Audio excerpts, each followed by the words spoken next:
Welcome to my YouTube channel AG electrical study.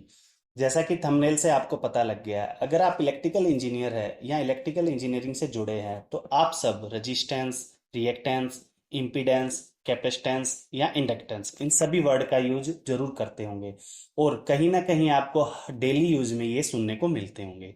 आज हम इन सब के बीच का बेसिक डिफरेंस जानेंगे। सब इलेक्ट्रिकल में हमारे तीन मेजरली पैसिव कंपोनेंट्स होते हैं।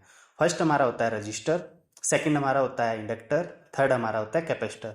अब बात करें ये पैसिव कंपोनेंट क्या है, तो देखिए पैसिव कंपोनेंट इलेक्ट्रिकल के वो कंपोनेंट्स है जो किसी भी इलेक्ट्रिकल सिग्नल को सिर्फ या तो स्टोर करते हैं या उसको ब्लॉक करते हैं। ये किसी भी इलेक्ट्रिकल सिग्नल को प्रोसेस नहीं करते, जैसे हमारे एक्टिव कंपोनेंट्स करते हैं, जैसे diode, SCR, IC, op amp. अगर हम हमारा कोई इलेक्ट्रिकल सिग्नल इन एक्टिव कंपोनेंट को देंगे तो ये उस सिग्नल को या तो प्रोसेस करते हैं, उसको कन्वर्ट कर देंगे, या फिर हमें आउटपुट में डिफरेंट सिग्नल मिलेगा। जबकि पैसिव कंपोनेंट या तो हमारे सिग्नल को स्टोर करेंगे या फिर उसको ब्लॉक कर देंगे। अगर हम पैसिव कंपोनेंट के बारे में अच्छे से जान लेंगे तो हमें इम्पीडेंस, रेजिस्टेंस, रिएक्टेंस, कैपेसिटेंस और इंडक्टेंस को समझने में काफी आसानी होगी। तो चलिए अब सबसे पहले हम शुरुआत करते हैं रेजिस्टेंस की। रेजिस्टेंस यानी कोई भी हमारा करंट फ्लो हो रहा है किसी भी सर्किट में, जो हमारा कंपोनेंट उस करंट को ब्लॉक करता है उसको हम रेजिस्टेंस कहते हैं।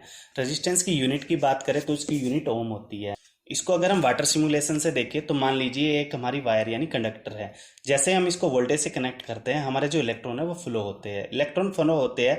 अगर हम इसमें बीच में रेजिस्टेंस लगाते हैं तो रेजिस्टेंस की वजह से जो हमारे इलेक्ट्रॉन्स होते हैं ये उसको ब्लॉक करता है, जिस वजह से हमारा जो फाइनल आउटपुट में हमें करंट मिलेगा वो काफ़ी कम मिलेगा।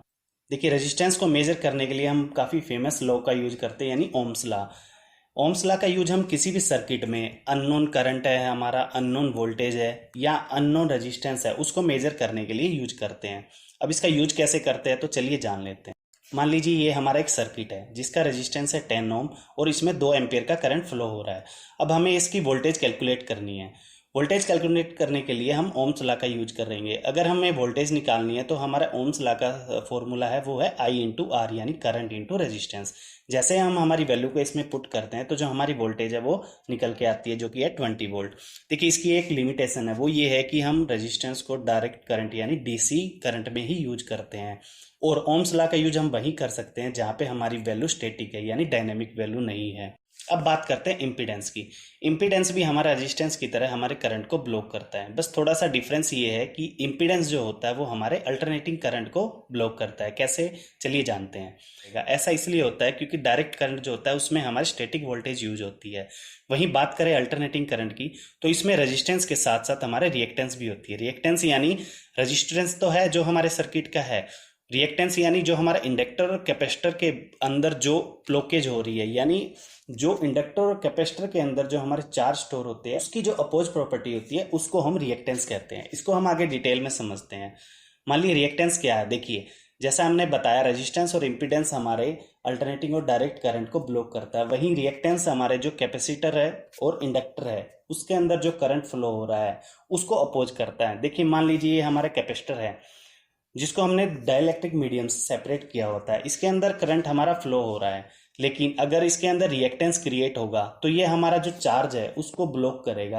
एज पर जो इनपुट चार्ज है उसके अकॉर्डिंग हमें जो आउटपुट में चार्ज मिलेगा वो काफ़ी कम मिलेगा ड्यू टू रिएक्टेंस। सेम ऐसा ही रिएक्टेंस हमारे इंडक्टर के साथ बिहेव करता है। जैसे हम इंडक्टर में हमारा करंट फ्लो होता है, कैपेसिटर में जो हमारा चार्ज को ब्लॉक कर रहा था, वहीं इंडक्टर में रिएक्टेंस जो हमारा वो हमारे मैग्नेटिक फील्ड को ब्लॉक करेगा।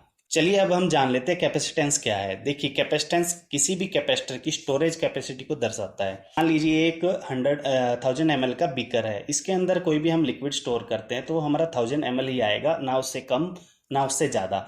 तो जो 1000 ml कैपेसिटी है हमारे बीकर की, वैसे ही कैपेसिटेंस है कि यूनिट है जो हमारे कैपेसिटर की स्टोरेज कैपेसिटी को दर्शाता है।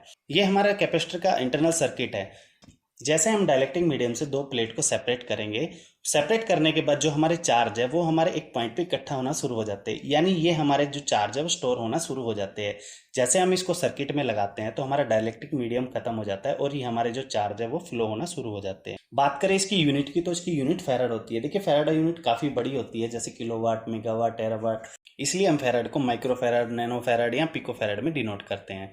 वहीं डिफरेंट डिफरेंट टाइप के हमारे कैपेसिटर आजकल मार्केट में मिलते हैं। अब बात करें इंडक्टेंस। जैसे कैपेसिटेंस कैपेसिटर के चार्ज की स्टोरेज कैपेसिटी को दिखाता था, वैसे ही इंडक्टेंस हमारे इंडक्टर की जो स्टोरेज कैपेसिटी है उसको दिखाता है। कैपेसिटर हमारे चार्ज को स्टोर करता है, वही इंडक्टर हमारे मैग्नेटिक फील्ड को स्टोर करता है। मान लीजिए एक इंडक्टर है जिसको हमने सर्किट में लगाया, अगर हम इसमें करंट फ्लो करवाते हैं तो ये हमारे मैग्नेटिक फील्ड को स्टोर करेगा, और जैसे हम इसको सर्किट के साथ कनेक्ट करेंगे ये हमारे magnetic field according to requirement उसको प्रोवाइड करेगा। इंडक्टेंस का यूज हम काफ़ी जगह पे यूज करते हैं, जैसे हमारी इलेक्ट्रिक मोटर में है, ट्रांसफार्मर में है, या हमारे वायरलेस चार्जिंग में है, या कोई ट्यूनर सर्किट है, या वाईफाई सर्किट। उम्मीद है आज की वीडियो आपको अच्छी लगी। अगर आपको कोई डाउट है तो आप हमें कमेंट में बता सकते हैं। वही साथ के साथ हमारी वीडियो को लाइक और शेयर कीजिए और हमारे चैनल को सब्सक्राइब कीजिए।